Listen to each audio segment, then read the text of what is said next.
qu'on a ici. Voilà, je mets le recording parce que cette discussion, pour ceux qui sont absents, qui ne peuvent pas être là, c'est bien qu'ils puissent écouter ensuite, par la suite. Alors, de tous nous quatre qui sommes là, donc on a Camden qui est pour l'instant le seul qui est inscrit comme étudiant, qu'il a fait déjà un cours sur la vie de Jésus. Il fait celui-ci, donc il va continuer. Camden qui enseigne et qui prêche donc, à l'île Maurice, là, dans quelques églises, hein, une à la maison et puis d'autres peut-être aux alentours. Donc, moi, ce que je vais faire, c'est que je vais demander peut-être à Bren, si tu veux nous conduire dans une petite prière, si tu veux bien, là, maintenant. Oui, bien sûr. Notre Père céleste, nous te remercions pour tout ce que tu fais pour nous chaque jour, à chaque moment. Merci pour chacun dans ce meeting. Je te demande de leur diriger chaque jour. Aide-nous à comprendre ce qui dans ta parole, de l'appliquer dans nos vies quotidiennes, en suivant Jésus de tout proche chaque jour. Je te demande de nous fortifier, de nous réconforter, de nous aider en tout ce qu'on fait chaque jour, et surtout dans les choses spirituelles, dans la sagesse qu'il en faut pour vivre sur terre et pour faire ta volonté pendant chaque journée. Aide-nous et nous te remercions encore pour ta bonté, pour ta patience, pour ton grand amour. Et on le prie dans le nom de Jésus-Christ. Amen. Amen. Merci, Bren. J'ai plus l'habitude d'entendre les prières en français, ça fait plaisir. C'est bien, c'est bien. Donc, on est en train d'enregistrer. Ce qu'on va regarder aujourd'hui, c'est qu'on va regarder d'abord le texte de la Bible. Hein. Je crois que c'est mieux de commencer. On va le regarder ensemble. Le texte romain, c'est le chapitre 6. Et ensuite, on va en parler un peu de ce texte. Je vais vous montrer quelque chose, peut-être. On peut poser quelques questions. Et après, on aura la leçon de Doyle, que Doyle avait faite d'ailleurs, comme cours par correspondance, hein, très, très bien fait. La leçon sur ce chapitre, dans son étude sur Romain. Et puis, on regardera les questions, alors surtout pour Camden, qui fait le diplôme. Les questions, c'est important parce que souvent, ce sera les questions d'examen. On appelle ça un examen, c'est plutôt une discussion amicale. Hein. En examen, quoi. Il faut un examen déguisé en discussion amicale, voilà, fraternelle. Ouais. Voilà. Alors, on va faire un partage d'écran et on va regarder si ça marche, le partage d'écran. Je vais le faire donc avec le texte, si je ne me trompe pas, le texte, il doit être là, le texte de la Bible. Je fais partage et là, je vais vous demander de me dire si vous le voyez ou pas. Ouais, c'est bon. Ouais, c'est bon. Parfait. Ouais. J'ai mis des trucs un peu en jaune. Donc ça, c'est la version, c'est la Bible seconde qui a été faite par d'ailleurs le Centre d'enseignement biblique de Nashville, qui fait les livres et beaucoup de choses pour nous, les francophones. Il y a plusieurs de mes livres là aussi, des cours bibliques, donc c'est magnifique. D'ailleurs, c'est École mondiale de la Bible. This is a World Bible School, École mondiale de la Bible version. En second, reviewed, révisé, j'ai un peu fait des choses là-dessus aussi. Il y a même un dictionnaire. C'est très bien cette Bible et même expliquer comment devenir chrétien, et des choses comme ça à la fin. Vraiment une bonne petite Bible, donc c'est bien d'avoir ça. J'utilise beaucoup. Si vous avez. Et Camden. Tu l'as aussi. Voilà. Ouais. Camden, oui. Tu l'as reçu maintenant? Il n'est pas encore arrivé, c'est ça. Je me disais, il y a quelque chose aussi. Il y a une lettre des États-Unis qui devait arriver. Ça fait 2 mois, il n'est pas arrivé. Et la Bible que tu me dis aussi, je ne sais pas, mais je prie qu'il arrive. Je ne sais pas. Ah ouais, ça fait presque 3 mois. Ah ouais, non, il aurait dû recevoir. Ouais. Moi, je crois qu'il y a peut-être un problème avec ton adresse parce que j'avais vérifié ton adresse plusieurs fois. Et toi, tu as reçu mon livre. J'ai envoyé un livre, il l'a reçu. Ton livre, Yann, pour ton livre, au début, j'ai reçu, mais pas la Bible et pas la lettre que je devais recevoir d'une Ça, c'est amie. dommage. Wow. Et des fois, ça arrive que les gens, l'Amérique, je crois, ils envoient à Mauritanie. Parce qu'ils sont Mauritius et Mauritanie. Donc, ça peut partir, faire le monde et revenir vers moi après. Ça peut faire les États-Unis et puis revenir vers moi. Ça pourrait. Ouais, je suis désolé, Canden. Le mieux, ce serait que Bren prenne l'avion avec la Bible et vienne te donner. Là, c'est sûr d'arriver. L'invitation est déjà faite, Bren. Tu ne peux pas t'en sortir. Le frais de la poste, ça a coûté beaucoup plus que la Bible. Oh, wow. Oui, c'est ça. Ouais. Mais je suis désolé, hein. Je suis désolé. Je fais tout ce qu'il en faut. Mais... Je suis désolé. Et je prie que soit la personne qui reçoit cette Bible devienne chrétien ou... Oui, moi, quand j'étais à Montpellier, ma maison a été cambriolée. J'ai eu 5 Bibles qui ont été volées. J'ai remercié Dieu pour les voleurs. Maintenant, ils ont la Bible. Écoute, alors, quand je regarde le texte ici, il est toujours très important dans la Bible de ne pas forcément tenir compte des chapitres et les versets parce que c'est venu plus tard, au Moyen-Âge. Les textes d'originaux n'ont pas ces chapitres et versets. C'est important parce que ça semble couper le texte. Et en fait, il n'y a pas de coupure. Et même les titres qui sont là, comme celle-là, ce n'est pas dans le texte, mais ça aide un petit peu. Donc, j'aime bien revenir un petit peu avant parce que le chapitre 5, je vais regarder le chapitre 5 avant d'aller dans le… Tiens, il y a quelqu'un qui arrive là d'où il vient, je ne sais pas, mais il y a quelqu'un qui vient là. Je crois que c'est de Côte d'Ivoire. Donc, il faut regarder un peu avant. Dans cette lettre aux Romains, comme j'avais fait dans ma vidéo que j'ai expliqué, l'évangélisation et la lettre aux Romains, la question de la justice est très importante. Et ça, comme j'ai expliqué, la justice, c'est un terme légal, un terme juridique, on pourrait dire. Ce n'est pas un terme comme ça par hasard, qui peut être compris très bien dans le contexte romain, puisque les Romains étaient très, on pourrait dire, à cheval sur la loi, mais aussi dans le contexte biblique, surtout de l'Ancien Testament, la loi. Donc, c'était important. La justice. Donc, on avait discuté beaucoup de cette question dès le début, dans l'Évangile et la justice de Dieu, mais surtout le chapitre 4 et 5. C'est une justice qui est imputée, ça veut dire qu'elle est donnée au compte d'une personne, elle est créditée au compte d'une personne, mais ce n'est pas une justice qu'on a méritée. Bon, c'est le mot grec logizomai, qui est utilisé plusieurs fois par Paul, au moins 6 fois dans le chapitre 4 et chapitre 5. La justice qu'on a par le Christ, c'est une justice créditée, comme si on mettait l'argent dans ton compte que tu n'as pas gagné, que tu n'as pas mérité. Alors, la question, c'est, c'est bien, si Dieu crédite la justice parce qu'on est des pécheurs, qu'on a péché, pourquoi ne pas pécher encore plus? Si je fais beaucoup plus de mal, si je mens encore plus, peut-être quelqu'un va mettre de l'argent dans mon compte. C'est un peu l'idée, quoi.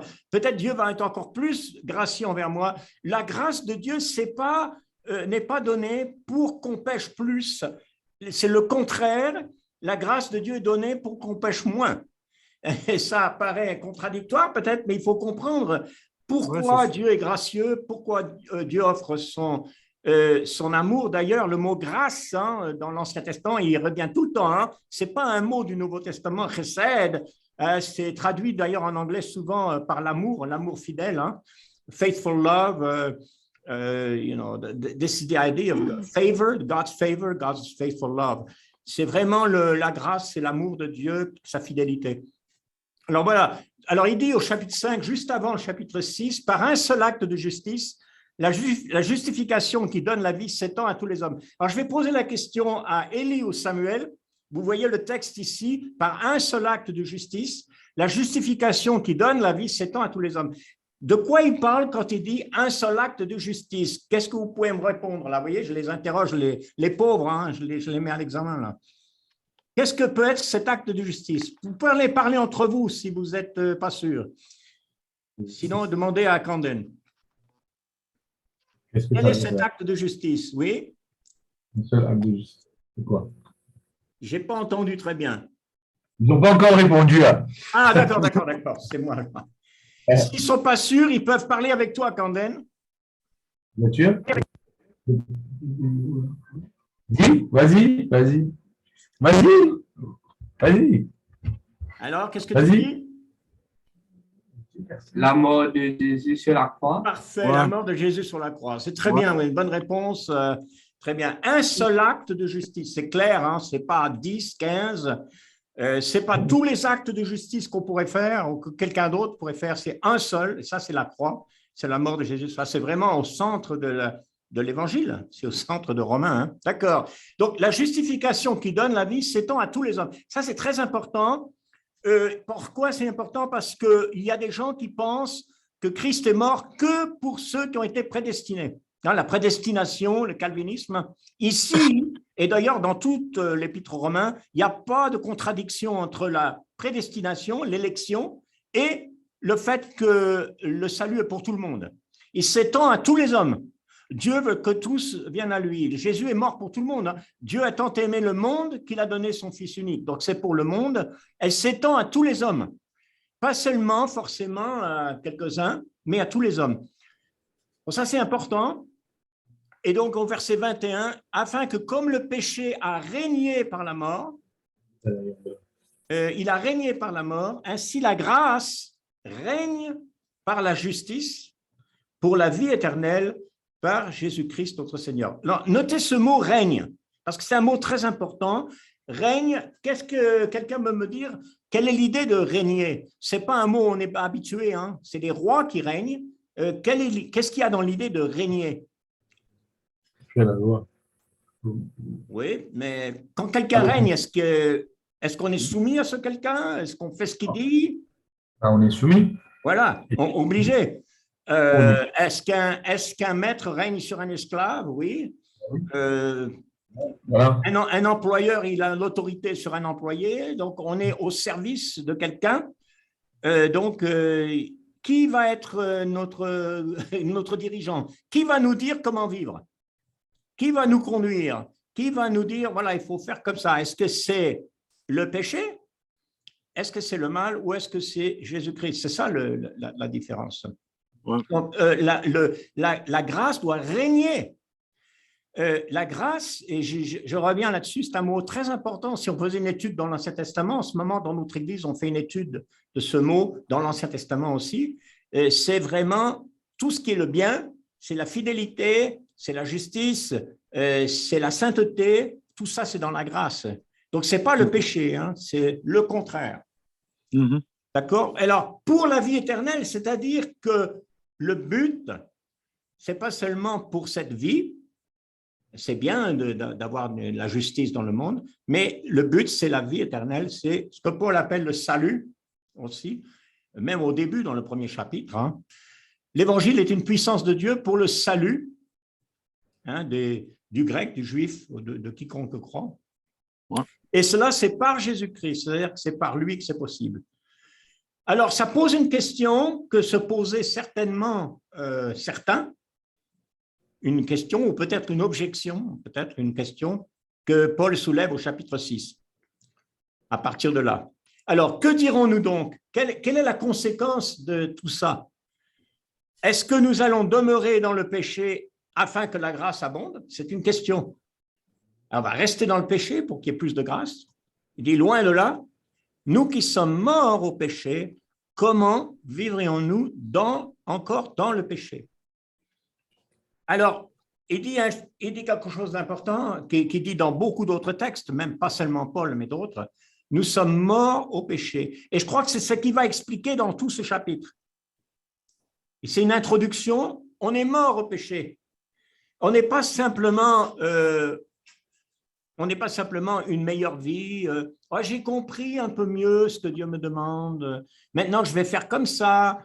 Mais on est carrément mort. Si on est mort, on n'existe plus pour le péché. C'est terminé. C'est une rupture radicale, complète.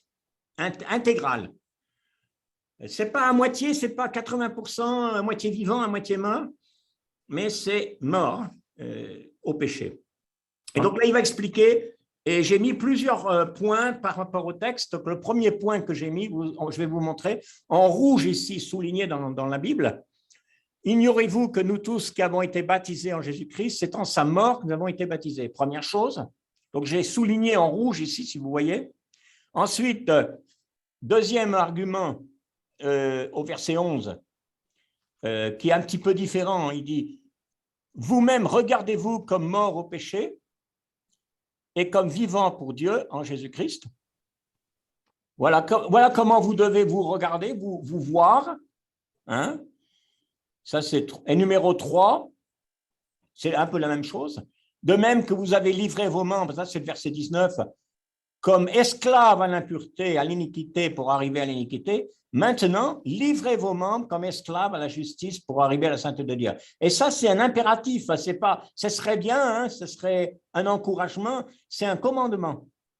C'est l'impératif ici. Et 4, quels fruits portiez-vous alors, des fruits dont vous rougissez aujourd'hui? Il arrive à la fin du chapitre en parlant du fruit, hein, le fruit de cette nouvelle vie, parce que le baptême, tout ça, c'est qu'un début. C'est comme planter un arbre, on pourrait dire, hein, nourrir l'arbre, il y a la pluie et finalement, il porte du fruit. Donc, on en arrive ici au fruit. Le but, ce n'est pas d'être baptisé. Le but, ce n'est pas simplement d'être pardonné. Le but, ce n'est pas d'être dans la grâce.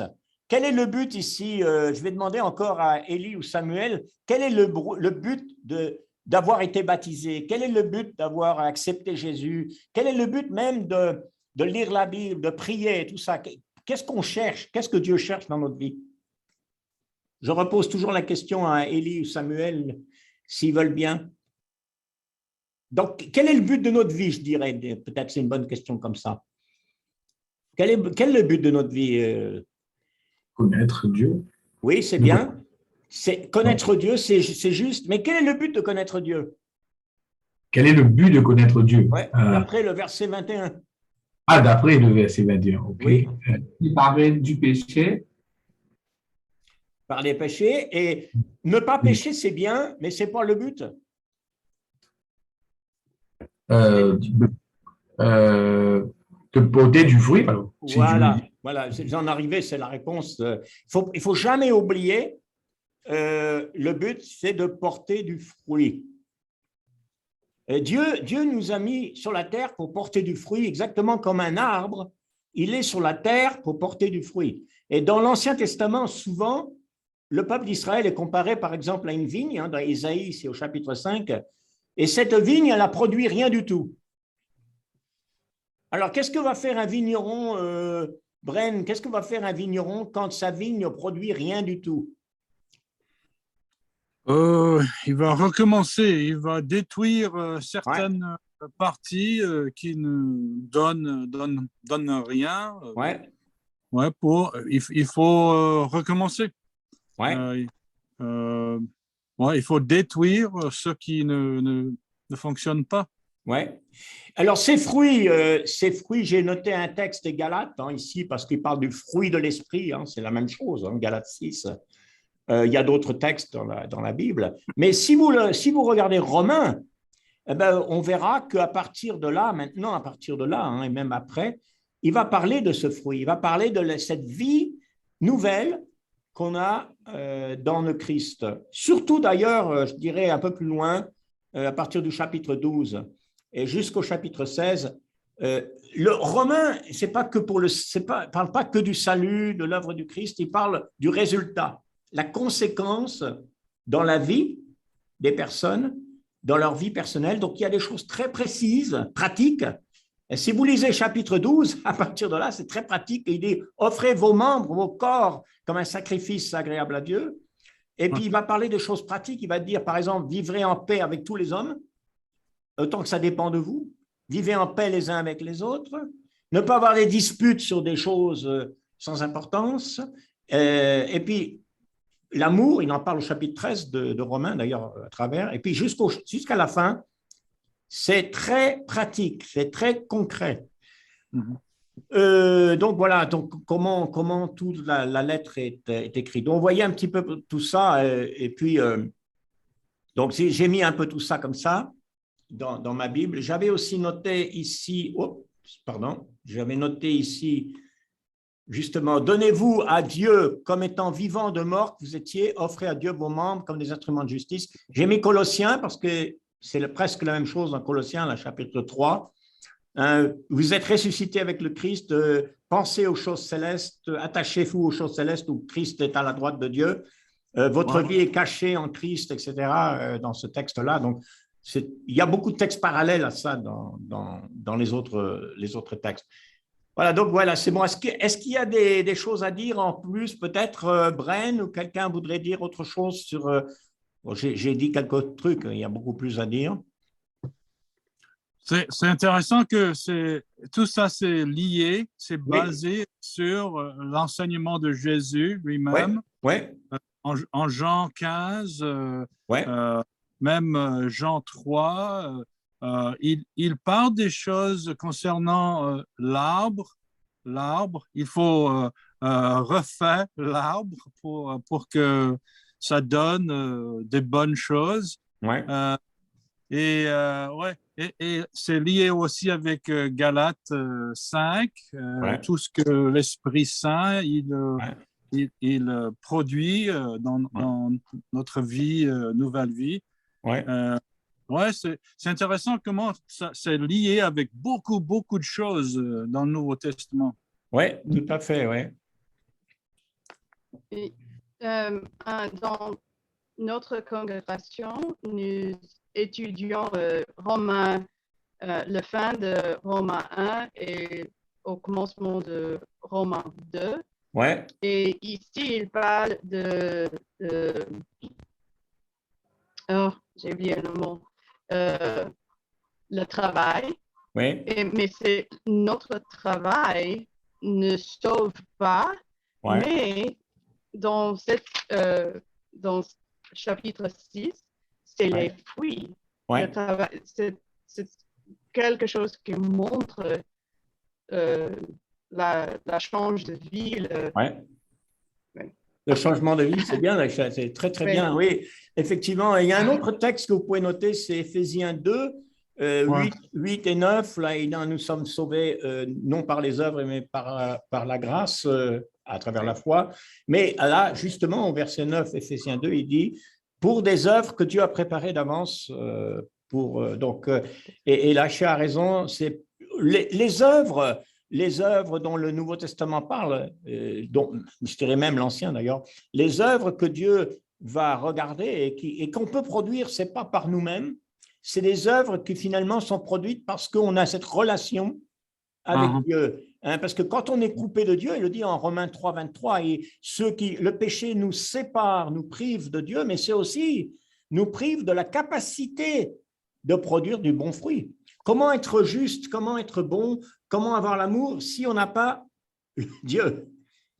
On essaye en tant qu'être humain, mais ce n'est pas très réussi. Hein. Donc, c'est le conséquence, c'est le fruit, d'ailleurs l'image des fruits, comme dans Galates, le fruit de l'esprit, les œuvres de la chair et le fruit de l'esprit. Alors, il y a beaucoup de personnes aujourd'hui qui vont nous dire qu'on peut être un homme bien, on peut être une femme juste, qui vit bien, sans être même croyant, sans même être chrétien. Et ça, c'est une question que vous allez peut-être même, les garçons, là, peut-être qu'il y en a qui vont vous dire ça, parce que c'est une objection. Et ça, c'est une objection qui n'est pas toujours facile à répondre. Et j'aimerais seulement ouvrir un peu la discussion là-dessus, parce que vous aurez peut-être des personnes qui vont vous dire, ou qui vous ont dit, mais il n'y a pas besoin d'être chrétien pour aimer les autres et pour faire du bien. Quelle est la réponse? Parce que c'est pas faux, dans un sens. Comment répondre à cette question-là? C'est pas facile. Le verset 10 en Éphésiens 2. Ah oui, le verset 10, oui, vas-y. C'est tellement spécifique car nous sommes son ouvrage. Oui, c'est ça. Ayant été créés en Jésus-Christ pour de bonnes œuvres de Dieu à préparer d'avance, afin que nous les pratiquions Ouais.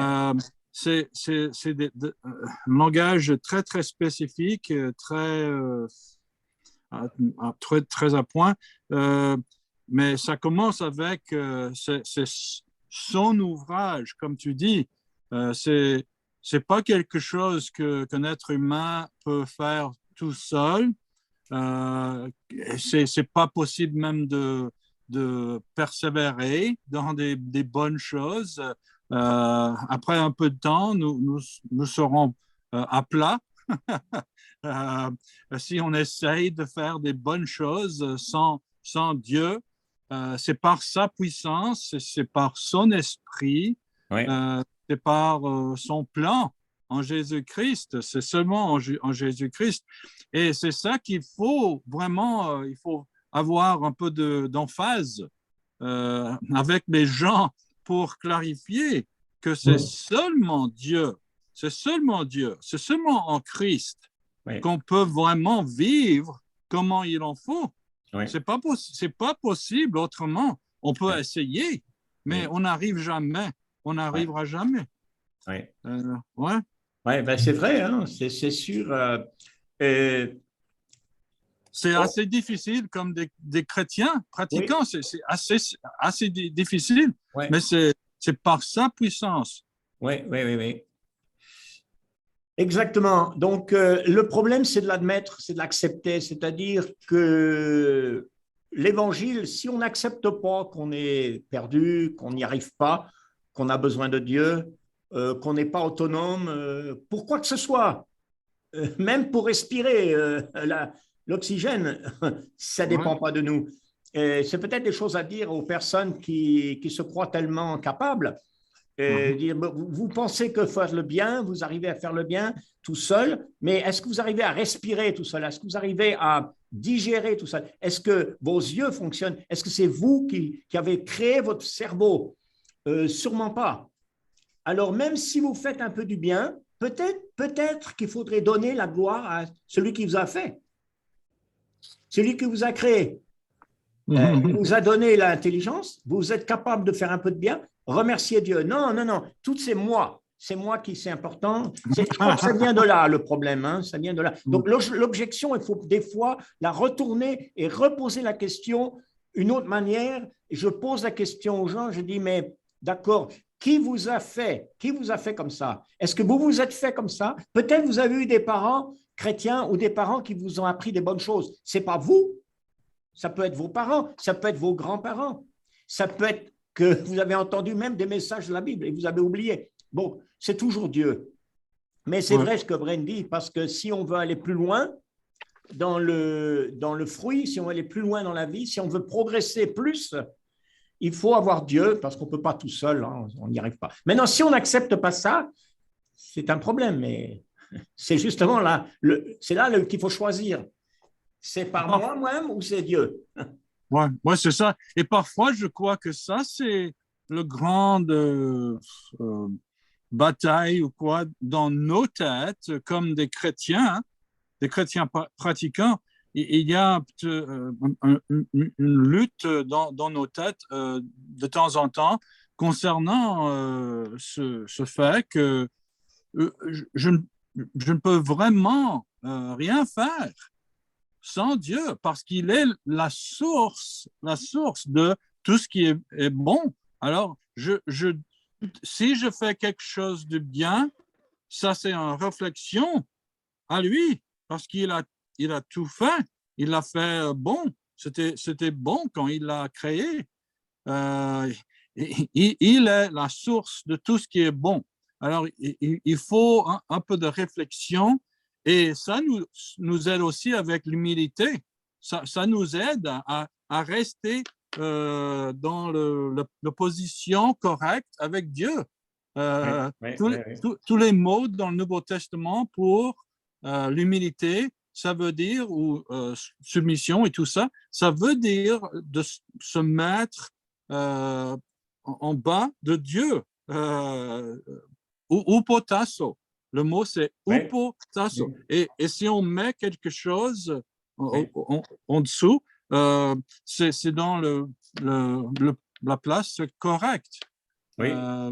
C'est assez simple, mais il faut penser de plus en plus comme ça, même comme chrétien.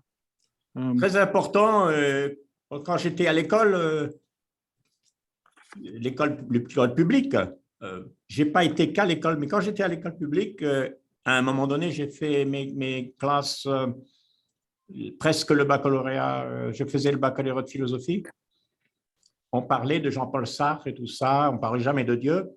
Et on nous a expliqué que de toute manière, nous aujourd'hui, alors c'était l'époque, c'était 1967 ou je ne sais pas quoi, ça fait longtemps, nous aujourd'hui, on est beaucoup plus intelligents, beaucoup mieux pour faire le bien que ceux qui vécu au Moyen-Âge, parce qu'il y en a évolué.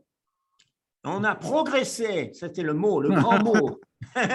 Mais depuis que je suis sur la Terre, je n'ai pas constaté que c'était comme ça. Et plus je vis, et j'ai l'impression que moins on évolue. Et donc, il n'y a pas d'évidence.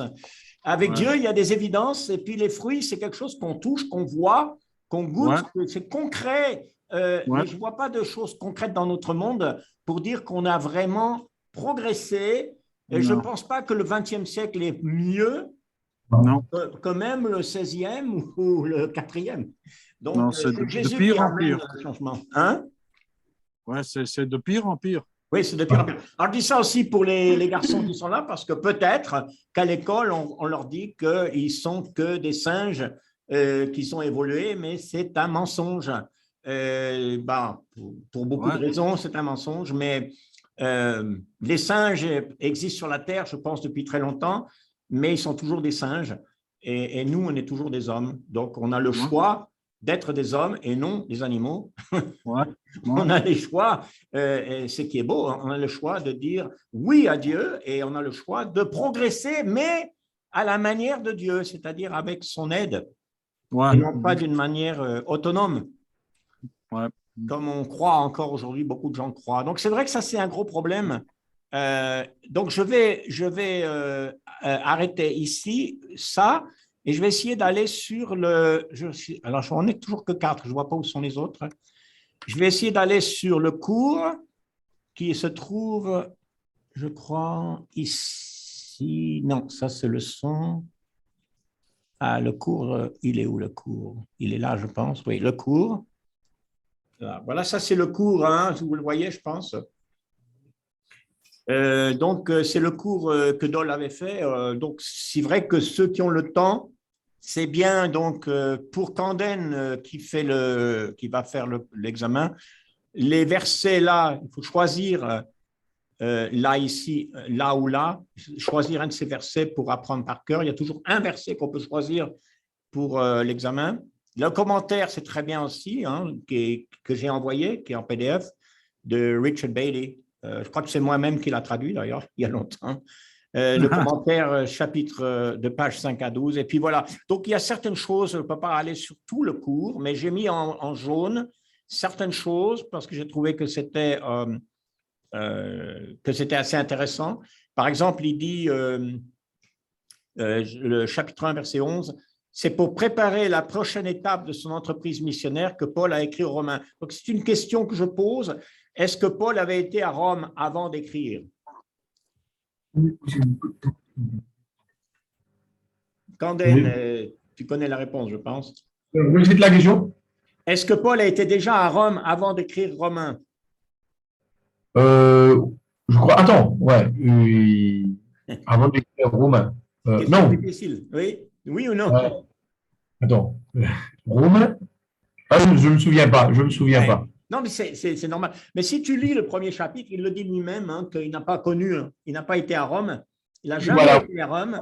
Et donc, mais il va y aller. C'est-à-dire que quand il écrit Romain, on pense qu'il a écrit de Corinthe. Quand il écrit Romain, il prévoit d'aller à Rome. Et d'ailleurs, il finira par aller à Rome. Donc, c'est assez intéressant parce que quand on voit dans le livre d'Actes, quand Paul va à Rome, eh bien, il a déjà écrit cette lettre. Et donc, il va y aller. Et ils ont déjà reçu cette lettre, ils ont déjà eu un enseignement de Paul à travers cette lettre. Et donc, ça, c'est aussi intéressant de voir. On peut poser la question, comment les chrétiens de Rome ont été évangélisés? Bon, on ne peut pas aller trop dans cette question, mais ce n'est pas trop difficile à comprendre parce qu'on voit que dès le début, dans les Actes, en chapitre 2, dès le début, eh bien, les chrétiens qui sont convertis, même déjà là à Jérusalem, ils vont aller dans le monde entier, ils vont retourner chez eux et puis l'évangile va se répandre très, très vite. Hein. L'évangile s'est répandu très, très rapidement dans l'Empire romain et ça explique les persécutions aussi, d'ailleurs, au 1er siècle, parce que Jésus avait donné cette mission, hein, aller de par le monde, annoncer l'évangile à toutes les nations, hein, à tout le monde. Et puis voilà, donc les chrétiens ont fait ça et on voit que ça a marché. Alors, j'ai mis aussi en jaune ici, ouais, les Juifs de Rome ignoraient la vie chrétienne, d'accord. Concernant, concernant, il y a des Juifs à Rome, bon, ce n'est pas la peine, on le sait, hein, c'est évident. Alors, oui, il dit aussi, j'ai noté acte 2, il y avait ceux venus de Rome, présents le jour de la Pentecôte, c'est mentionné dans acte 2 qu'il y avait des gens de Rome, donc qui sont rentrés chez eux, ils étaient là pour la Pentecôte et qui ont peut-être aussi annoncé l'Évangile. Il y a Prisca et Aquila qui étaient de Rome aussi, et qui sont mentionnés au chapitre 16 de Romains, Prisca et Aquila, ils sont donc retournés à Rome et c'est peut-être eux aussi qui ont annoncé l'Évangile là-bas. Donc, il y a un problème d'unité dans l'Église. Il y a les Juifs d'un côté convertis du judaïsme, il y a les non-Juifs, ça toujours pose des difficultés. Hein. Voilà, donc tout ça, j'avais noté la justice, un mot important. Le salut est universel, ce n'est pas que pour certains. Donc, toutes ces choses-là qui a marqué, vous pouvez le lire, vous pouvez regarder. Et puis, surtout, comme j'ai bien expliqué, la dimension pratique, beaucoup de choses pratiques dans les chapitres 12 à 16, hein, jusqu'à la fin. Donc, et puis, alors, ces questions à la fin, là, ce sont… alors, je regarde… On est où, là? On est au chapitre… Ah, j'étais au début dans l'introduction, il faut que je revienne au chapitre 5. Ouais, le chapitre 5, je crois que je me suis un petit peu égaré avec le computer, l'ordinateur. On se mélange avec ça. Voilà. Ça, c'est la leçon 4. Oui, la leçon 5, elle est là. Oui, la leçon 5, donc les versets, c'est 6, 3, 4, ou alors 17, 18, 23. Donc, tout ça… Oui, les leçons peuvent être lues. Hein, donc, vous avez les leçons, surtout Canden, qui est un étudiant. Les autres, je ne sais pas, genre, ils auront l'enregistrement. J'ai souligné ici… nous sommes morts à la condamnation et à la culpabilité du péché. Le péché ne peut pas nous condamner. Ça aussi, c'est important. J'ai noté au chapitre 8, verset 1, il y a un verset important. Est-ce que quelqu'un a la Bible là qui peut lire le chapitre 8, verset 1? Chapitre 8, verset 1. Il n'y a donc non, aucune condamnation pour ceux qui sont en Christ, qui marchent non selon la chair, mais selon l'esprit. Alors là, il y a quelque chose de très intéressant dans le verset parce qu'en fait, si tu veux, les deux parties du verset, il n'y a aucune condamnation à cause de Jésus-Christ, mais il dit qu'il marche d'une certaine manière. Donc, ça ne veut pas dire, maintenant, on n'a pas de condamnation, on peut faire ce qu'on veut. Imaginez quelqu'un qui a été condamné à mort parce qu'il a tué quelqu'un, hein, et le tribunal dit, vous êtes libre, je vous offre ma grâce. Vous n'avez pas besoin d'être condamné à mort. Et cette personne-là retourne donc et tout de suite commence à tuer les gens. Vous voyez ce que je veux dire, ça? On n'est pas gracié par Dieu pour recommencer et continuer encore plus. On est gracié par Dieu pour vivre, pour avoir la possibilité de vivre autrement. Ouais, amen. C'est vrai dans la justice humaine, j'espère, et c'est vrai dans la justice divine. Donc, ça, c'est important de comprendre. Hein. C'est facile à comprendre, c'est évident.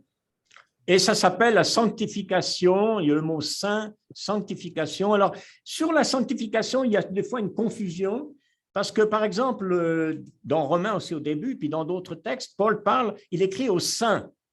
Alors, j'ai posé la question, est-ce qu'on est saint ou est-ce qu'on devient saint? Qu'est-ce qu'on est finalement?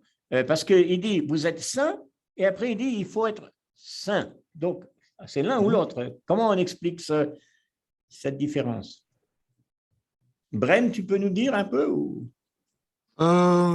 Il faut regarder tous les chapitres de Romains pour voir Oui. exactement qu'il y a vraiment une ligne Oui, et une frontière. oui, Et c'est vraiment le 6e chapitre de Romains où se trouve la frontière. ouais, On commence, on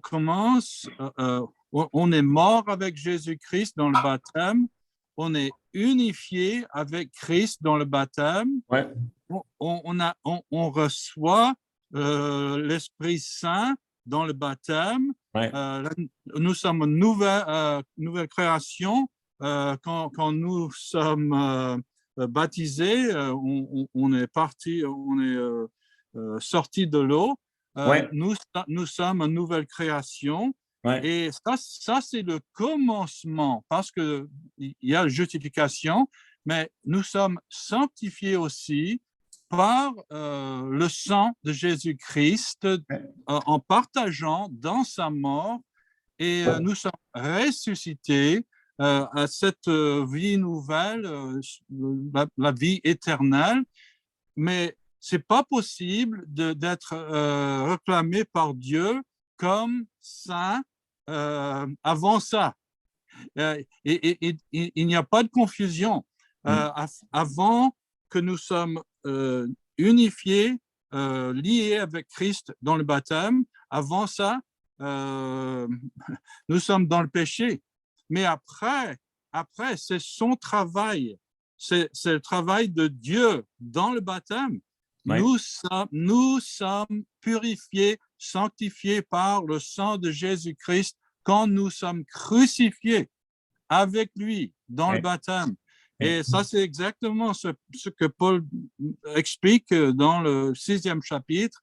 Alors, c'est tellement crucial que les gens peuvent voir qu'avant ça, c'était le péché. Avant ça, nous sommes des saints, nous sommes sanctifiés et nous sommes dans un processus d'être sanctifiés, de devenir de plus en plus comme Jésus-Christ lui-même en caractère, parce que son Esprit Saint est en nous et il est en train de refaire le caractère de Jésus-Christ en nous. Nous sommes morts au péché et nous sommes vraiment vivants à Dieu en tous les aspects de nos vies quotidiennes. C'est quelque chose tellement bouleversant. Oui, c'est bien. Oui, c'est vraiment radical. Le mot saint, hein, il a un sens, hein, à la base, il veut dire qui est séparé, qui est mis à part ou qui est consacré. Ouais, c'est ça. Donc, à la base, donc, on peut dire que, en ce qui concerne l'idée de sainteté ou de sanctification, on peut dire qu'il y a une sanctification initiale au départ qui vient de Dieu, qui vient justement de Christ, comme a dit au moment du baptême. Et puis, il y a une sanctification progressive pour toute notre vie. Donc, les deux sont liés. Il y a un départ. C'est comme si vous allez courir un marathon, vous devez commencer la course un moment, puis après continuer. Donc, c'est un peu l'idée d'une course aussi, qu'elle est mentionnée dans la Bible, comme une course. Vous commencez, donc c'est vrai que c'est très... Et puis, c'est très clair chez Paul, dans Romains 6 ici. Malheureusement, dans le monde, disons, chrétien, hein, dans le monde, on peut dire, chrétien en général, très souvent, ce n'est pas enseigné. C'est-à-dire que on ne considère pas le baptême comme important, ce n'est pas important, c'est quelque chose qu'on fait comme ça. Pour des raisons que je ne peux pas expliquer, on en est arrivé à conclure que le baptême n'a pas d'importance, mais ce n'est pas dans la Bible. Malheureusement, ce n'est pas comme ça que c'est enseigné.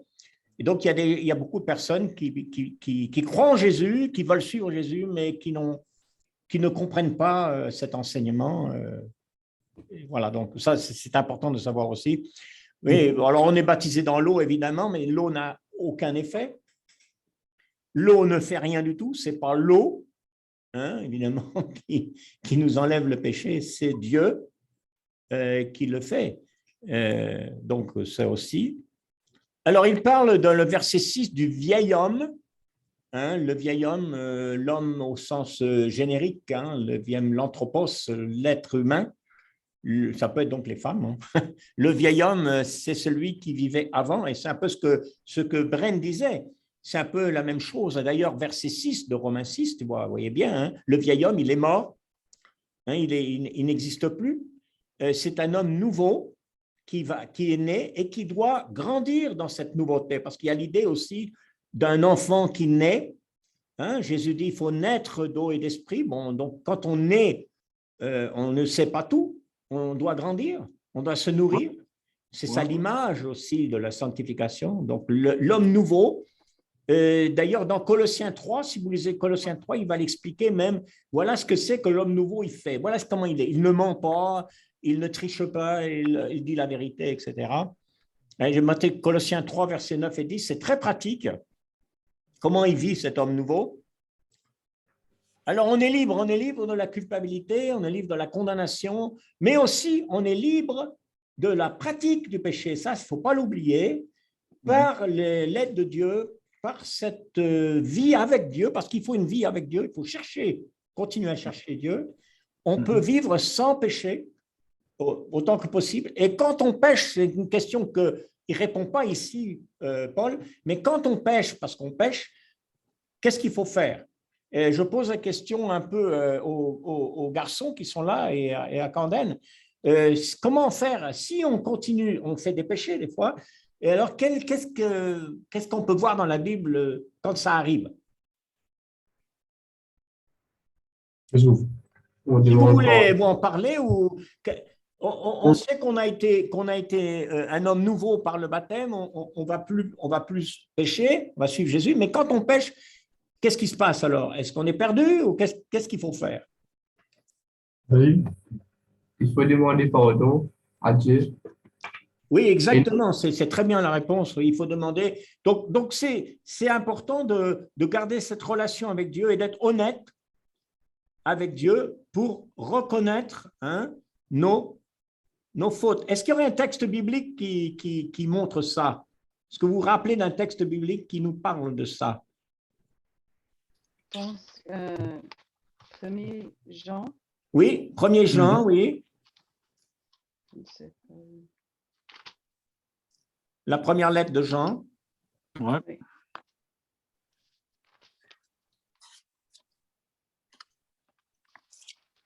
Quel chapitre?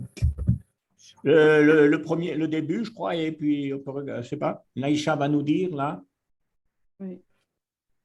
C'est difficile pour moi de trouver les versets. Ah, les versets, d'accord. Alors, donc, si on va à la fin du chapitre 1 de 1er Jean et qu'on va dans le chapitre 2 au début, je crois qu'on a la réponse, hein, entre les deux, là. Oui, et c'est 1er Jean, chapitre 1, 10. Ouais. Si nous disons que nous n'avons pas péché, nous faisons de Dieu un menteur Oui. et sa parole n'est pas en nous. Mm-hmm. Et après? C'était, OK. Et après, oui, avant ça, c'est chapitre 1, verset 8. Ouais, 8, oui, Si nous d'accord. disons que nous n'avons pas le péché, nous nous trompons nous-mêmes et la vérité n'est pas en nous. Si nous reconnaissons nos péchés, il est fidèle et juste pour nous les pardonner et pour nous purifier de tout mal. Et après, verset 10 aussi. Et aussi, donc, ça, c'est parce que, et il le dit au chapitre 2, au début, là, parce que Christ, là, est notre avocat. C'est par le Christ, c'est toujours par le Christ, c'est grâce à lui. Eh bien, on étudierait toute l'Épître aux Hébreux, finalement, toute l'Épître aux Hébreux parle de ça, que Christ est notre grand prêtre, celui qui est entre nous et Dieu, Donc oui, il faut reconnaître nos péchés, mais pas simplement les reconnaître, par exemple en priant, les reconnaître, mais je crois aussi qu'il faut avoir une vie avec Dieu de tous les jours. Hein, le livre des Hébreux, justement, chapitre 3 et 4, il dit, c'est aujourd'hui le jour du salut. C'est pas demain, c'est pas dans un mois. Ah ben dans un mois, l'année prochaine, je vais faire ce qu'il faut, je vais obéir à Dieu. Non, c'est aujourd'hui. Et je pose une question justement sur cette question-là à Camden. Pourquoi c'est important de dire c'est aujourd'hui? C'est pas demain, c'est pas la semaine prochaine. Pourquoi c'est important de dire c'est aujourd'hui qu'il faut être comme fidèle et qu'il faut confesser nos péchés? Ben, enfin, des écrits dans les Écritures qui nous montrent si le péché ne règne pas en nous, ben, c'est sage, je crois, c'est bien de se repentir constamment. D'ailleurs, la Bible nous dit de ne pas nous coucher sur notre colère. Ouais, c'est vrai. Ne laisse pas le soleil coucher si tu as un péché sur ton cœur. Mais Ouais.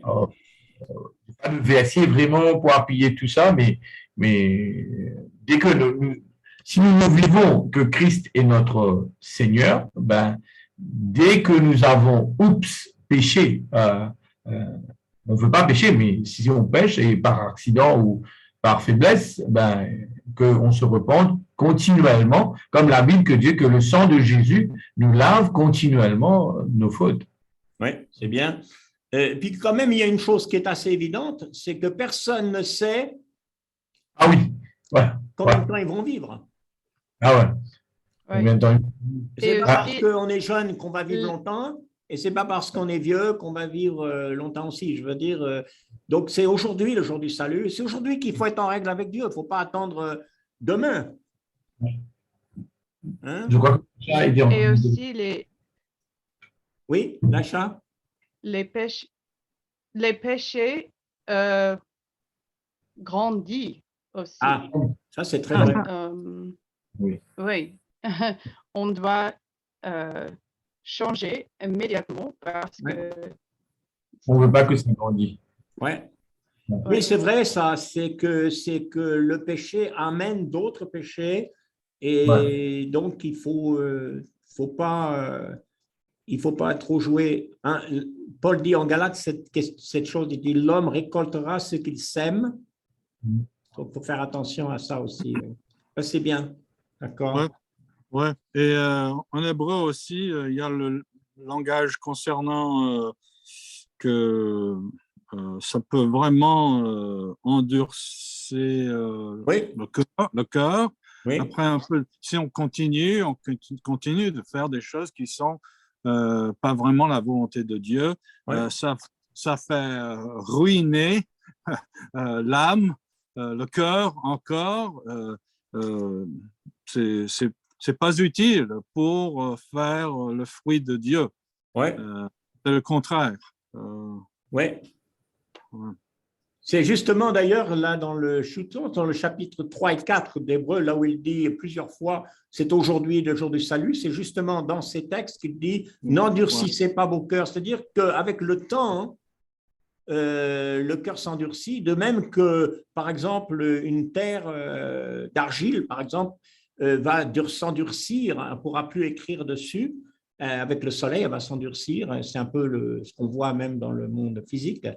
Donc, le mot qui est intéressant de regarder dans le grec, parce que le mot là, sklérounein, endurcir, c'est le mot dont on a le mot sclérose. Médical, c'est un terme médical. La sclérose, où on peut plus rien faire avec le corps, on peut plus rien faire. La maladie a pris complètement. Donc ça, c'est intéressant. Ouais, ça devient rigide. C'est ça, rigide, exactement. Alors c'est ça, c'est intéressant cette rigidité aussi, parce que avec Dieu, il faut pas de la rigidité. Avec Dieu, il faut être souple dans le sens, il faut être prêt d'accepter. Ouais, absolument. Ce que Dieu dit, il y en a qui pensent être souples, mais ils sont rigides parce qu'ils rejettent tout ce qui vient de Dieu. Donc ça, c'est de l'endurcissement, c'est pas bon. Ouais, et c'était ça que Jésus il a fait le commentaire beaucoup de fois avec les pharisiens. Oui. C'était partie de leur problème, vraiment. Oui, la dureté de cœur qui est très dangereuse. Euh, alors, donc, il dit autre chose ici qui est bien, que c'est vrai au verset 12. Il parle, nous menons un véritable combat avec le péché, il nous éprouve durement, il nous trouble, mais il ne domine pas sur nous. Non, nous luttons. La vie chrétienne est un combat. Et Paul dit en Éphésiens chapitre 6 qu'il nous a donné toutes les armes de Dieu. Est-ce que quelqu'un peut me mentionner une ou deux, peut-être trois, de ces armes de Dieu qui sont mentionnées en Éphésiens 6? On ne va pas aller peut-être complètement dans le chapitre, mais est-ce que vous vous rappelez comme ça d'une de ces armes de Dieu, les garçons là? Nous avons un soldat, il a des armes. Est-ce qu'il vous rappelez d'une de ces armes? N, là, donc, tu peux dire? Tu te rappelles? Toi. Le casque du salut. Comment? Je n'ai pas entendu. Le casque du salut, il t'a dit. Oui, le casque du salut. Oui, le casque qui nous protège, c'était pour nous protéger la tête. Hein. Alors, quand, par exemple, l'Internet, le téléphone veut nous dire des choses mauvaises, il ne faut pas écouter. Il faut mettre le casque du salut et pas écouter toutes ces bêtises.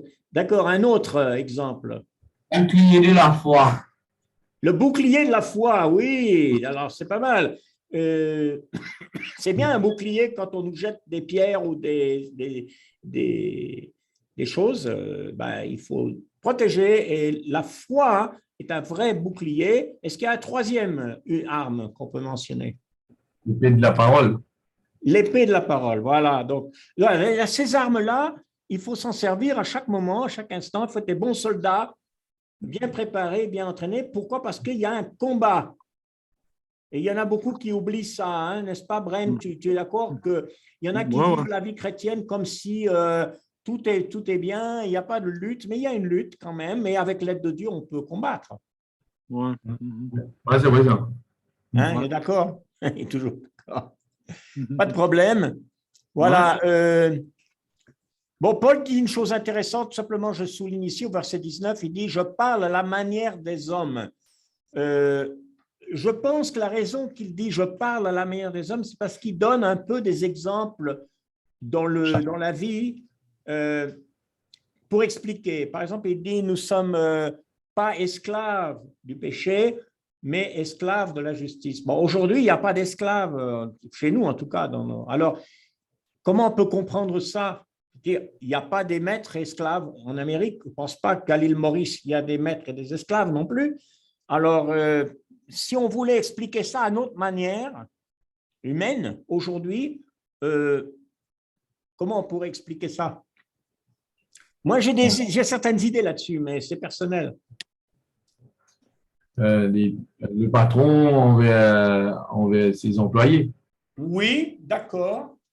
Mais aujourd'hui, si on a un patron qu'on n'aime pas, on peut le quitter. Ouais, ça aussi. Ouais. Alors, je me demande si l'idée de maître et d'esclave est beaucoup plus forte dans le sens où l'esclave n'a pas de liberté, n'a pas le choix, en général dans l'Empire romain, de vraiment s'en aller. Il est complètement sous l'emprise. Alors, comment est-ce qu'on pourrait expliquer aujourd'hui d'être complètement sous l'emprise du péché? Moi, je pense à une chose, je pense à…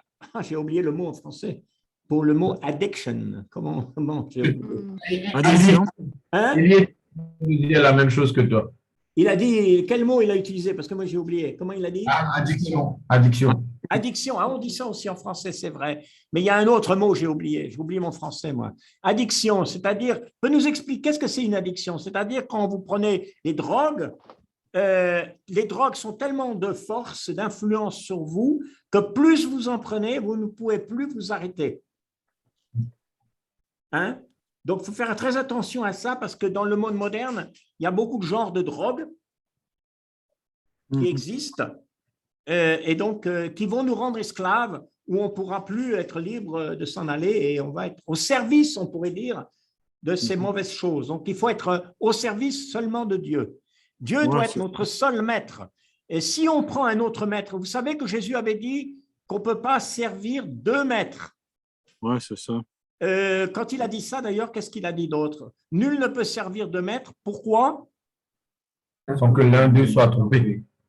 Voilà, parce qu'il loin, il aimera l'autre et non pas, on ne peut pas aimer deux en même temps. Voilà. un autre exemple, et c'est pas exactement la même chose comme un esclave, mais mon mari était au militaire Ouais, et on doit faire ce que je ne sais pas, les commandants, les officiers, les oui, commandants, oui, oui. oui, Et, oui, c'est ça. nous devions aller où ils, ils ont euh, Ouais. ah, Décider, commander, oui, oui, et, oui, et le militaire dit que mon mari devait porter des choses oui, pour vêtements et toutes les choses de notre vie oui. étaient contrôlées pour la militaire. Ouais, c'est Ouais. un bon exemple, hein, parce que c'est vrai, hein, là, vous vous engagez à faire exactement tout ce qu'on vous dit. Et c'est pas comme ça qu'il faut, en tout cas, avec le péché. Il ne faut pas se mettre sous un maître comme, en fait, sous Satan, on pourrait dire, et suivre, servir Satan, ce n'est pas une très mauvaise chose. Et dans le monde, il y a beaucoup d'occasions, on peut dire, de devenir esclave, dans un sens, de devenir esclave. Par exemple, je pense qu'il y a des gens qui sont esclaves de la télévision parce qu'ils passent tout leur temps devant la télévision. Il y en a qui peuvent être esclaves d'autre chose, l'alcool aussi, hein. Il n'y a pas que la drogue. L'alcool, on parle maintenant aussi de l'esclavage de l'Internet. On peut être esclave de téléphone, etc. Alors, pour finir sur cette question, parce qu'on va arrêter, je vais demander à Bren, qu'est-ce que tu penses, quelle est la meilleure chose qu'on doit réfléchir ou faire pour ne pas être un esclave de toutes ces choses dans le monde?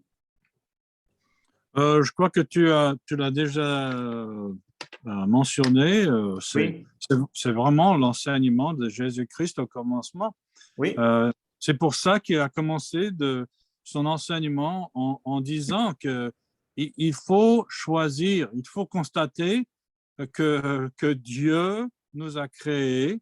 Alors, c'est lui qu'on doit aimer, c'est lui qu'on doit obéir. On doit tout vraiment à Dieu. Et c'est pas possible de suivre le monde, d'écouter les gens dans le monde au même temps que d'écouter celui qui nous a mis sur terre. Ça, c'est aussi une ligne très, très claire, division faite par Jésus, qu'il faut décider. Il faut décider. Il faut penser avec tous nos pensées, avec tout notre cœur concernant Dieu et tout ce qu'il veut. Autrement, nous serons vraiment distracted, vraiment distrait. Oui. distrait et vraiment il y aura beaucoup de confusion parce que ça c'est plein, le monde est plein de confusion. Alors, Dieu, il veut que nous avons un peu de clarté et Jésus-Christ, il nous a apporté la clarté, la rationalité, les pensées même, le perspective de Dieu. Oui. Et ça va nous faire une encre dans la vie, ça nous va faire fortifier dans la vie. On peut avoir la perspective de celui qui a tout créé. Et autrement, nous sommes en train de suivre des choses qui sont des mensonges. Les gens dans le monde, ils mentent tout le temps. On peut vraiment pas connaître la vérité sans Dieu. Ouais. Et ça, c'est aussi partie de ce que le soldat, le chrétien en a besoin pour le combat. Il faut avoir la vérité. Il faut garder la vérité, la parole de Dieu dans nos têtes, dans nos cœurs, exclusivement concentrés sur ce qui est vrai venant de Dieu. Ça, c'est vrai, et c'est très difficile dans notre monde parce qu'on dirait que plus le monde avance, plus le temps avance et plus il y a des distractions, plus il y a des choses pour nous entraîner loin de Dieu. Donc, ça c'est très, très attention dans notre monde moderne à toutes ces choses. Et c'est difficile aujourd'hui pour les jeunes qui voient toutes ces choses nouvelles et que pour nous entraîner à ceci, à cela. Et il faut beaucoup de foi, là. Il faut prendre ces armes de Dieu, casque du salut, le bouclier de la foi, l'épée de l'esprit, l'évangile aussi, qui est pour nous aider à courir, il dit, comme avec les chaussures de sport. Voilà. Alors, moi, je vais vous laisser. Peut-être je vais rester un peu avec Canden un petit peu. J'ai des choses à parler avec lui. Mais je vais faire une prière, Bren, très rapidement et demander que je vais rester. Et puis, je vous enverrai le lien de cette discussion à vous et puis aux autres qui n'ont pas pu être là puisqu'ils ont manqué la classe.